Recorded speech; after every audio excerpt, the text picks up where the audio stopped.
Hello viewers, welcome to my channel. Mazagon dock ship builders లిమిటెడ్లో apprenticeship పోస్టులను భర్తీ చేయడం కోసం అయితే రిక్రూట్మెంట్ నోటిఫికేషన్ అయితే రిలీజ్ చేయడం జరిగింది. సో ఇప్పుడు వాటికి సంబంధించిన పూర్తి వివరాల గురించి తెలుసుకుందాం. సో అప్రెంటిస్షిప్ నోటిఫికేషన్కి సంబంధించిన పీడిఎఫ్ కనుక ఓపెన్ చేసినట్లయితే Mazagon dock ship builders limited Mumbai. So వీటిలో అప్రెంటిస్షిప్ పోస్టులను భర్తీ చేయడం కోసం అయితే నోటిఫికేషన్ అయితే రిలీజ్ చేయడం జరిగింది. ముందుగా వచ్చేసి గ్రూప్ ఏ 10th పాస్డ్ క్యాండిడేట్స్కి సంబంధించిన అవైలబుల్ సీట్స్ కనుక చెక్ చేసినట్లయితే ఎలక్ట్రీషియన్కి 31 సీట్లు, ఫిట్టర్కి 57 సీట్లు, పైప్ ఫిట్టర్కి వచ్చేసి 64 సీట్లు, దాని తర్వాత స్ట్రక్చరల్ ఫిట్టర్కి వచ్చేసి 43 సీట్లు అయితే ఉన్నాయి. దాని తర్వాత వీటికి సంబంధించిన ట్రైనింగ్ పీరియడ్ వచ్చేసి 2 సంవత్సరాలు అయితే ట్రైనింగ్ పీరియడ్ ఇవ్వడం జరుగుతుంది. మంత్లీ స్టైఫండ్ మొదటి సంవత్సరం 6,000, రెండవ సంవత్సరం 6,600. దాని తర్వాత ఏజ్ లిమిట్ విషయానికి వస్తే కనుక 1/1/2021 నాటికి 15 నుండి 19 సంవత్సరాల మధ్యలో ఉండాలి. దాని తర్వాత గ్రూప్ బి ఐటీఐ పాస్డ్ క్యాండిడేట్కి సంబంధించిన అవైలబుల్ సీట్స్ కనుక చెక్ చేసినట్లయితే ICTSM అంటే information and communication technology system మేనేజ్మెంట్లో 15 సీట్లు ఉన్నాయి. దాని తర్వాత ఎలక్ట్రానిక్ మెకానిక్లో 29 సీట్లు, దాని తర్వాత ఫిట్టర్ స్ట్రక్చరల్లో 54 సీట్లు, దాని తర్వాత కార్పెంటర్లో వచ్చేసి 28 సీట్లు. మొత్తంగా వచ్చేసి దీని ట్రైనింగ్ పీరియడ్ వచ్చేసి సంవత్సరం అయితే ట్రైనింగ్ పీరియడ్ ఉంటుంది. దాని తర్వాత మంత్లీ స్టైఫండ్ వచ్చేసి 8,050 రూపాయలు. మిగతా వాటన్నిటికీ కార్పెంటర్కి అయితే కనుక 7,700. దాని తర్వాత ఏజ్ లిమిట్ వచ్చేసి 1/1/2021 నాటికి 16 నుండి 21 సంవత్సరాల మధ్యలో ఉండాలి. దాని తర్వాత group C 8th class passed క్యాండిడేట్కి సంబంధించిన సీట్స్ చూస్తే కనుక రిగ్గర్ 40 సీట్లు, దాని తర్వాత వెల్డర్ గ్యాస్ అండ్ ఎలక్ట్రిక్ వచ్చేసి 39 సీట్లు. సో రిగ్గర్కి వచ్చేసి 2 సంవత్సరాల ట్రైనింగ్ పీరియడ్, అలాగే వెల్డర్ గ్యాస్ అండ్ ఎలక్ట్రిక్ వచ్చేసి 1 year 3 months అంటే సంవత్సరం 3 నెలలు. దాని తర్వాత ఏజ్ లిమిట్ వచ్చేసి 1/1/2021 నాటికి 14 నుండి 18 సంవత్సరాల మధ్యలో అయితే ఉండాలి వీళ్ళకి. దాని తర్వాత ఏజ్ రిలాక్సేషన్ విషయానికి వస్తే కనుక SC/ST వాళ్ళకి 5 years ఏజ్ రిలాక్సేషన్, అలాగే OBC వారికి 3 years, ఇంకా దివ్యాంగ్ క్యాండిడేట్స్కి అయితే కనుక 10 years వరకు అయితే ఏజ్ రిలాక్సేషన్ ప్రొవైడ్ చేయడం జరిగింది. దాని తర్వాత మినిమం ఎసెన్షియల్ ఎడ్యుకేషన్ క్వాలిఫికేషన్స్ విషయానికి వస్తే కనుక ముందుగా group A 10th class passed క్యాండిడేట్స్కి సంబంధించి ఎడ్యుకేషన్ క్వాలిఫికేషన్ చెక్ చేస్తే కనుక electrician, fitter, structural fitter. So ఈ మూడింటికి సంబంధించి ఎడ్యుకేషన్ క్వాలిఫికేషన్ వచ్చేసి the candidate should have passed SSC in first attempt.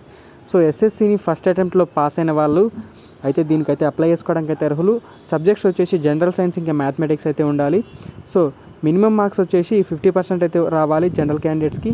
అలాగే SC/ST క్యాండిడేట్స్కి అయితే కనుక పాస్ క్లాస్ వస్తే సరిపోతుంది. దాని తర్వాత 5 సబ్జెక్ట్స్ని అయితే పాసింగ్ క్రైటీరియాగా అయితే తీసుకోవడం జరుగుతుంది. జనరల్ సైన్స్ ఇంకా మ్యాథమెటిక్స్ అయితే ఉండాలి దాంట్లో. దాని తర్వాత క్యాండిడేట్స్ ఖచ్చితంగా ఫస్ట్ అటెంప్ట్లోనే SSCని అయితే క్లియర్ చేసి ఉండాలి. దాని తర్వాత SC/ST వాళ్ళకు కూడా ఫస్ట్ అటెంప్ట్లోనే క్లియర్ అయి ఉండాలి SSC.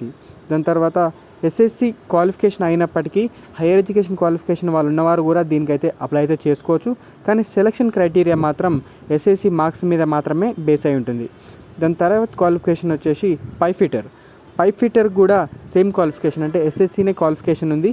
ఫస్ట్ అటెంప్ట్లో వీళ్ళు SSCని అయితే క్లియర్ చేయాల్సి ఉంటుంది. దాని తర్వాత SC/ST వాళ్ళకి పాస్ క్లాస్ వస్తే సరిపోతుంది. జనరల్ వారికి అయితే 50% మార్క్స్ అయితే స్కోర్ చేసి ఉండాలి SSCలో. దాని తర్వాత క్యాండిడేట్స్ ఖచ్చితంగా ఫస్ట్ అటెంప్ట్లోనే SSCని క్లియర్ చేయాల్సి ఉంటుంది. SSC క్వాలిఫికేషన్ అయినప్పటికీ హైయర్ ఎడ్యుకేషన్ క్వాలిఫికేషన్ ఉన్నవారు కూడా దీనికైతే అప్లై అయితే చేసుకోవచ్చు. కానీ సెలక్షన్ మాత్రం ఓన్లీ SSC మార్క్స్ మీదనైతే ఉండడం జరుగుతుంది.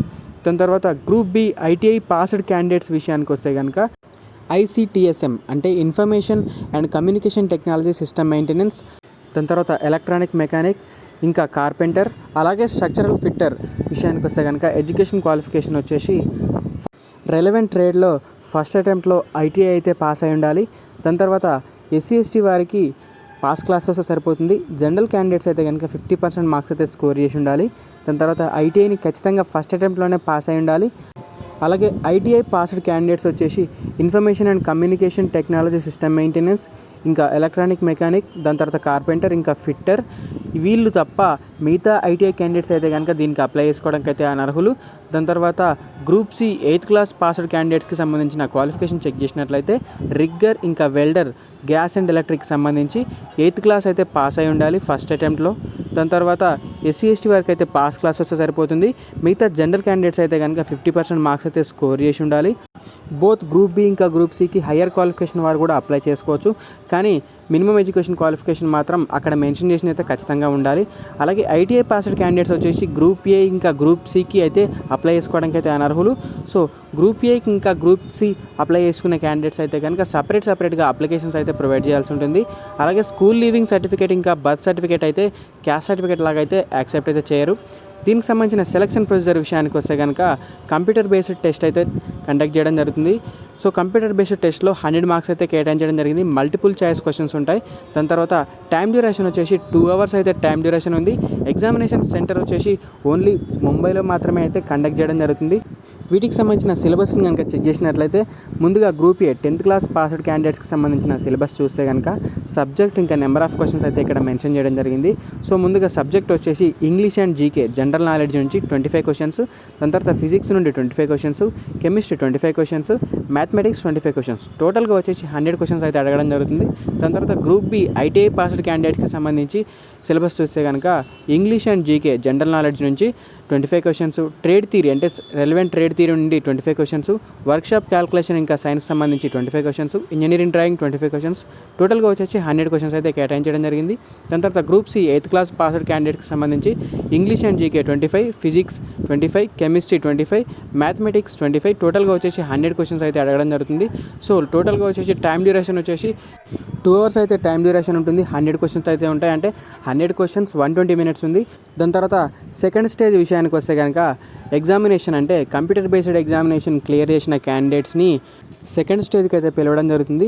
సో దీంట్లో భాగంగా మెడికల్ ఎగ్జామినేషన్ ఇంకా డాక్యుమెంట్ వెరిఫికేషన్ అయితే చేయడం జరుగుతుంది.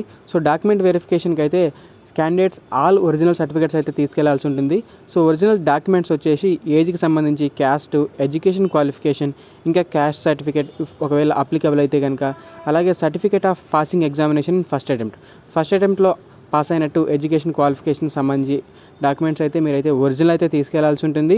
దాని తర్వాత థర్డ్ స్టేజ్ చూస్తే కనుక థర్డ్ స్టేజ్ వచ్చేసి క్యాండిడేట్స్ ఎవరైతే మెడికల్ ఎగ్జామినేషన్ ఇంకా డాక్యుమెంట్ వెరిఫికేషన్ కంప్లీట్ అయిన వాళ్ళని థర్డ్ స్టేజ్కి పిలవడం జరుగుతుంది. సో దీంట్లో భాగంగా ట్రేడ్ అలాట్మెంట్ జరుగుతుంది. సో మీరు ఏదైతే ఎడ్యుకేషన్ క్వాలిఫికేషన్ సంబంధించి అప్లై చేశారో దాన్ని బట్టి అందులో ఉన్న ట్రేడ్స్ని అయితే మీకైతే అలాట్ చేయడం జరుగుతుంది. ఒకవేళ ఈ ట్రేడ్ అలాట్మెంట్కి కనుక క్యాండిడేట్స్ కనుక అటెండ్ కాకుంటే కనుక అతని యొక్క క్యాండిడేచర్ అయితే రిజెక్ట్ చేయడం జరుగుతుంది. రిజెక్ట్ చేసి వేరే క్యాండిడేట్కి అయితే ఆ యొక్క సీట్ అయితే ప్రొవైడ్ చేయడం జరుగుతుంది. దాని తర్వాత సెలక్షన్ కంప్లీట్ అయిన తర్వాత క్యాండిడేట్ వచ్చేసి కాంట్రాక్ట్ రిజిస్ట్రేషన్ అయితే సైన్ చేయాల్సి ఉంటుంది. అతని మదర్ లేదా ఫాదర్ లేదా గార్డియన్ సంరక్షణలో వాళ్ళైతే సంతకం అయితే పెట్టాల్సి ఉంటుంది. దాని తర్వాత అప్లికేషన్ ఫీ విషయానికి వస్తే కనుక జనరల్ క్యాండిడేట్స్కి అయితే 100 రూపీస్ అయితే పెట్టి అప్లికేషన్ అయితే చేయాల్సి ఉంటుంది. ఎస్సీ ఎస్టీ క్యాండిడేట్స్ అయితే ఎటువంటి ఫీ అయితే పే చేయాల్సిన అవసరం లేదు అప్లికేషన్ టైంలో. దాని తర్వాత సెలక్షన్ ప్రొసీజర్ కంప్లీట్ అయిపోయి జాయిన్ అయిన తర్వాత పోలీస్ వెరిఫికేషన్ సర్టిఫికేట్ పీవీఆర్ అయితే సబ్మిట్ చేయాల్సి ఉంటుంది. సో దీనికోసం క్యాండిడేట్స్కి 3 weeks అయితే ప్రొవైడ్ చేయడం జరుగుతుంది. సో ఈ జాయిన్ అయిన 3 weeks లోపు అయితే వీళ్ళు పోలీస్ వెరిఫికేషన్ సర్టిఫికేట్ని అయితే ప్రొవైడ్ చేయాల్సి ఉంటుంది. దాని తర్వాత కంపెనీ వారు వీటికి ఎటువంటి హాస్టల్ అకామిడేషన్ అయితే ప్రొవైడ్ చేయడం లేదు. దాని తర్వాత వీటికి సంబంధించిన అప్లికేషన్ వచ్చేసి అఫీషియల్ వెబ్సైట్ అయితే విజిట్ చేయాల్సి ఉంటుంది. ఇంపార్టెంట్ డేట్స్ విషయానికి వస్తే కనుక 23rd December నుంచి అయితే ఆన్లైన్లో అప్లికేషన్ అయితే రిసీవ్ చేసుకుంటున్నారు. లాస్ట్ డేట్ వచ్చేసి 11th January 2021 లోపు అయితే మీ యొక్క అప్లికేషన్ అయితే సబ్మిట్ చేయాల్సి ఉంటుంది. ఫిబ్రవరి మొదటి వారంలో మీ యొక్క ఆల్ టికెట్స్ అయితే డౌన్లోడ్ చేసుకోవచ్చు. అలాగే ఎగ్జామినేషన్ వచ్చేసి 2nd week of February అయితే కండక్ట్ చేసే అవకాశాలు అయితే ఉన్నాయి. ఫస్ట్ అటెంప్ట్ సర్టిఫికేట్ వచ్చేసి ఇక్కడ శాంపుల్ అయితే ప్రొవైడ్ చేశారు. సో ఈ యొక్క సర్టిఫికేట్ని అయితే మీ యొక్క లెటర్ హెడ్ మీద అయితే తీసుకురావాల్సి ఉంటుంది. దాని తర్వాత అప్లికేషన్ ప్రొసీజర్ విషయానికి వస్తే కనుక Mazagon dock ship builders limited official website visit చేసిన తర్వాత సో నేను దానికి సంబంధించిన లింక్ అయితే ప్రొవైడ్ చేస్తాను. సో ఇక్కడ మీరు ముందైతే మీ యొక్క అకౌంట్ని అయితే క్రియేట్ చేసుకోవాల్సి ఉంటుంది. క్రియేట్ న్యూ అకౌంట్ పైన క్లిక్ చేసిన తర్వాత ఇక్కడ రిజిస్ట్రేషన్ విండో అయితే ఓపెన్ అయిపోయింది. సో ఇక్కడ మీ యొక్క డీటెయిల్స్ అయితే ఫిల్అప్ చేయాల్సి ఉంటుంది. సో డీటెయిల్స్ వచ్చేసి మీ యొక్క బేసిక్ డీటెయిల్స్ అంటే మీ యొక్క ఫస్ట్ నేమ్, లాస్ట్ నేమ్, అలాగే మొబైల్ నెంబర్, ఇంకా జీమెయిల్ అడ్రస్. సో ఇలాంటి డీటెయిల్స్ అయితే మీరైతే ఫిల్అప్ చేయాల్సి ఉంటుంది. వన్స్ ఈ డీటెయిల్స్ అన్ని ఫిల్అప్ చేసిన తర్వాత మీ యొక్క రిజిస్ట్రేషన్ అయితే కంప్లీట్ అయిపోతుంది. సో వన్స్ రిజిస్ట్రేషన్ కంప్లీట్ అయిన తర్వాత మీరైతే మళ్ళీ లాగిన్ పేజ్లోకి వెళ్ళి మీ యొక్క యూజర్ ఐడి ఇంకా పాస్వర్డ్తోనైతే లాగిన్ అయితే అవ్వచ్చు. వన్స్ లాగిన్ అయిన తర్వాత ఫర్దర్ అప్లికేషన్ ప్రాసెస్ని కంటిన్యూ చేసి సబ్మిట్ అయితే చేయవచ్చు. సో ఈ విధంగా మీరైతే దీనికైతే ఆన్లైన్లో అప్లై అయితే చేసుకోవచ్చు. సో చూశారు కదా, ఇది మజగాన్ డాక్ షిప్ బిల్డర్స్ లిమిటెడ్కి సంబంధించిన అప్రెంటిస్షిప్ నోటిఫికేషన్. సో ఇలాంటి మరిన్ని లేటెస్ట్ అప్డేట్స్ని మీరు నోటిఫికేషన్ రూపంలో పొందాలంటే కనుక మన యొక్క ఛానల్ని సబ్స్క్రైబ్ చేసుకొని అలాగే పక్కనే ఉన్న బెల్ ఐకాన్ పైన క్లిక్ చేయండి. సో ఇది ఫ్రెండ్స్ ఈరోజు వీడియో. మరిన్ని లేటెస్ట్ అప్డేట్స్తో మనం నెక్స్ట్ వీడియోలో కలుద్దాం. అంతవరకు stay tune to my channel and thank you friends. Thank you for watching.